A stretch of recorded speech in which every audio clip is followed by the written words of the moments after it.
Hi guys, and welcome back to askdrtk. Hope you're having a great week. As you know, I get quite a few requests for reviews of headphones, and so today we're going to take a look at these AKG 361s.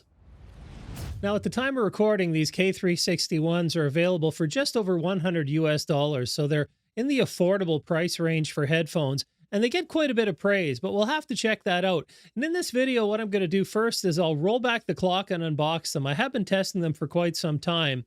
And then we'll get into some audio tests. We'll do a sine wave sweep, a direct versus a comparison recorded through the K361s. And then we'll do the same for music, spoken word, as well as game audio. After that, I'll briefly go through the features and specs. And as always, I'll talk a little bit about the build quality, and then I'll give you my final thoughts. All right, so let's go ahead and unbox these K361s. Come in a typical what you would expect, kind of consumer packaging, but it's a nice quality box. It's going to protect things. Just slice it open. And inside looks like we have a number of things wrapped up. A couple of cables. Get the headphones themselves out. And it looks like a nice pouch that we get as well. Nice kind of woven design with the AKG logo. Looks pretty good.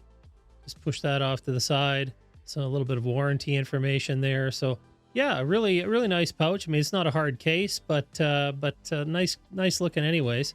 Then we have the headphones. We'll open the cables first. Get two cables with these headphones, you know, and the feel of them actually is pretty decent. I mean, it's for what I would expect. Looks like a locking connector on the headphone side there. Now I'll go ahead and open it up. So that's a longer cable. We have a shorter cable here. I'll provide details in the specs later on. I also see this cable has a pre-installed adapter here for the 3.5 millimeter to 6.5 or a quarter inch. So that's good to see that we get that as well. No coil cable with these headphones, but at least two different lengths to choose from. Now we'll look at the headphones themselves. Again, they're sealed up in this package.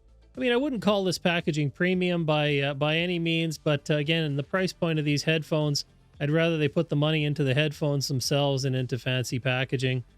Now, the headphones are very light, I will say that. All plastic construction from what I can see.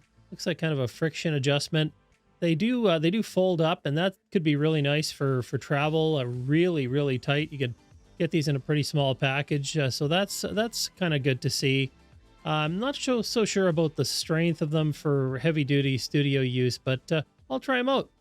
Now, when I get new headphones in, what I do is I let them run in overnight, typically with a variety of program material going through them, just to make sure if there is any burn-in required that it happens.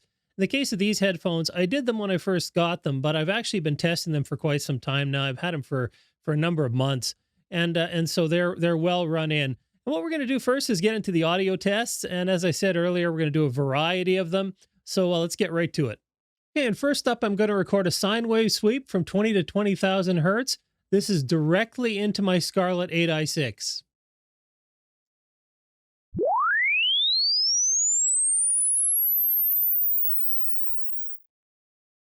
And now I'll record the sine sweep through the K361s using the P170.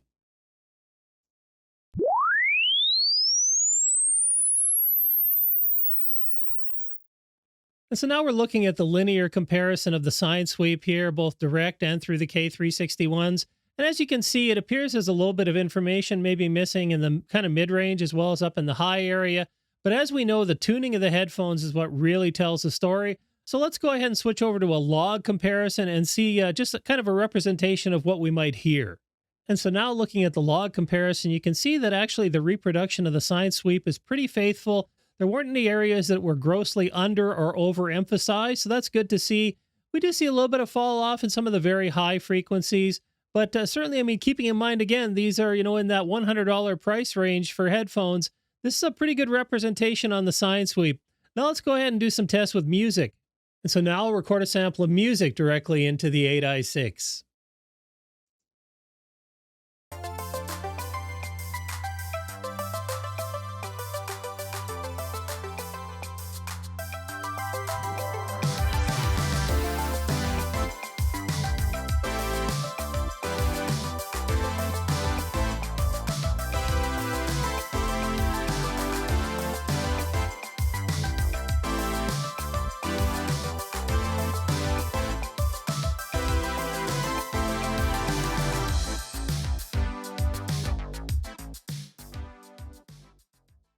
And now I'll record the music through the K361s using the P170.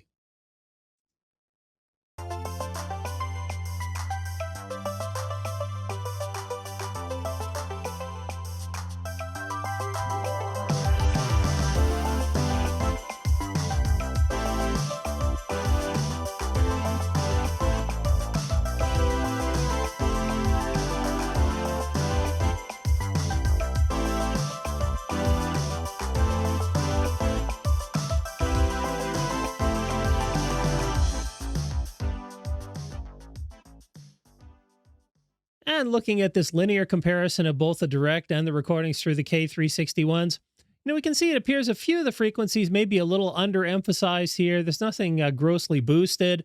The overall shape is pretty consistent, but once again, we'll take a look at the log comparison to see how we might hear the difference.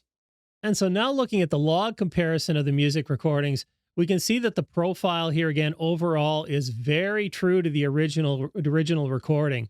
And that's great to see again in a headphone in this price range. You can see why now a lot of people are saying that, these are a pretty accurate headphone, that you could use them for mixing. They'd be perfectly reasonable for that application.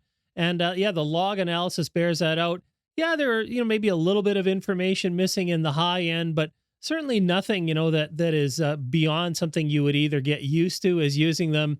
And very reasonable again. I have to say this is better than I thought it would be. Okay, now we'll listen to a sample of spoken word that I recorded directly into my Focusrite Scarlett 8i6. And this is a sample of spoken word, so we can compare the sound of the recording directly versus the sound through the headphones. Now I'll record the sample of spoken word through the K361s, again using the P170. And this is a sample of spoken word, so we can compare the sound of the recording directly versus the sound through the headphones. And of course, we're taking a look at a spoken word comparison because I know a number of you may be considering using these for voiceover. You might want to use them for monitoring while you're recording. Certainly they're a closed back headphone. Sound isolation's pretty good from outside. Not top end, but again, these are, again, that $100 headphone price range. So here in the linear comparison, it appears that we are missing some frequencies. You might expect it to sound a little thin on spoken word, but again, let's switch over to the log comparison. And now looking at the logarithmic comparison here with spoken word, again, we see the overall profile is very true to the original recording direct here again versus the K361. So really pleased to see that. Yeah, there's a few of the higher frequencies that are a little bit thinner here, but overall for spoken word, when we look at where the majority of the frequencies are, these give you a really accurate reproduction. So if you wanted to use these for podcasts and then for kind of mixing and editing your podcasts or voiceover, I think very usable for that as well. In this price range, it looks like you can get quite a bit done with these headphones. And while the K361s aren't really a gaming headphone, they're not specifically designed for that. They don't have a microphone, they're not a headset. I know a lot of you do like to use the same cans for both, gaming and music, pretty much everything. So what I did is I went ahead and recorded some game audio through the K361s. I used my brand new binaural microphone. I'll have a video coming up on that shortly to show you how I put that together. But for now, let's check out the sound.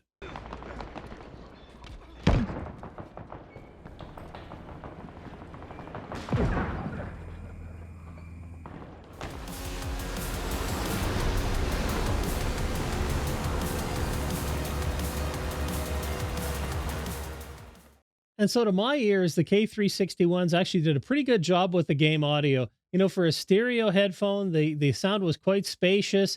There was a pretty openness as far as the sound, especially in that halo footage where you could hear sounds off in the distance. So, they did a really good job. Again, I think if you wanted to use them for gaming, and that's not maybe your primary thing, you're not a competitive gamer, you could do that. Of course, if you're a competitive gamer, there's going to be other options out there for you, but I think that was a reasonable test. Now, the AKG K361s are a closed-back design headphone with 32 ohm impedance. They have a response of 15 to 28,000 hertz, so it's a pretty wide range again for a headphone in this price range. Sensitivity of 114 dB with 50 millimeter drivers. They make a point of saying they're using oxygen-free copper here on the voice coil, so pretty impressive again in this price range. Ear pads are pleather. They're slow retention foam, they call it. Yeah, they're pretty soft. They're comfortable to wear. Not super deluxe, but again, better than I would expect in this price range. Cables, they give you two of them. They're both straight, 1.2 meter and 3 meter. They're locking, and they do give you an adapter that changes, the 3.5 millimeter to 6.5 millimeter. And of course, the weight here is 217 grams. They're really lightweight headphones, really comfortable to wear for a long period of time. So if you want to use these for general listening or even for long recording sessions, absolutely. I mean, they're really comfortable for a close back headphone. Okay, so let's take a look at the build quality of these headphones. Looking at them, they're very lightweight. Everything really appears to be plastic here. It's pretty good strength as I move it side to side. Really no issues so much there. The adjustment is just really kind of a friction on the plastic here up and down. So I'm not sure over time how much that's going to loosen up. I haven't had a problem yet. And there's a very fine wire inside here. I'm not sure if you can see it. That is the connection. So again, it appears to be fairly sturdy, but if you're moving it a lot, I don't know, again, over time if it'll be an issue. The pads are quite soft on these. They're pretty comfortable to wear, really lightweight.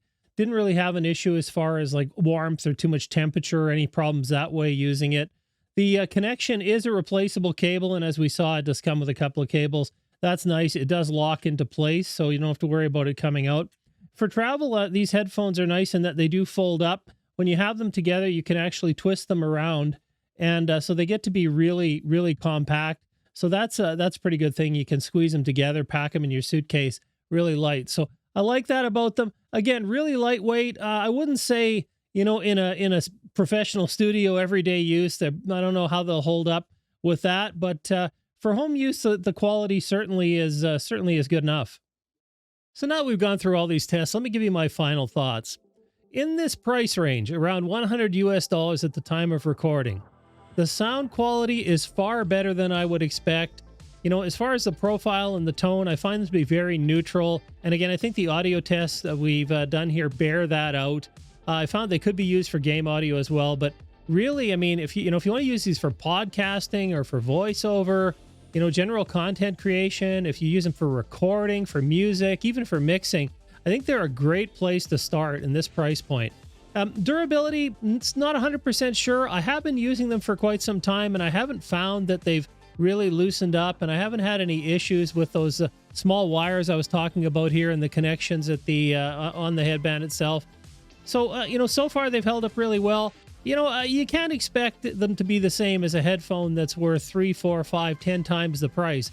But what I'm pleased to see with here is that AKG seems to have really put the money into the sound.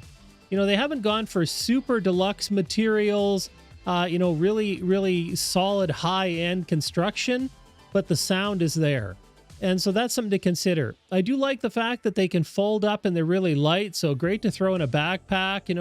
The pouch that's included is pretty nice. It'll protect them, if you're traveling. So really good for that application.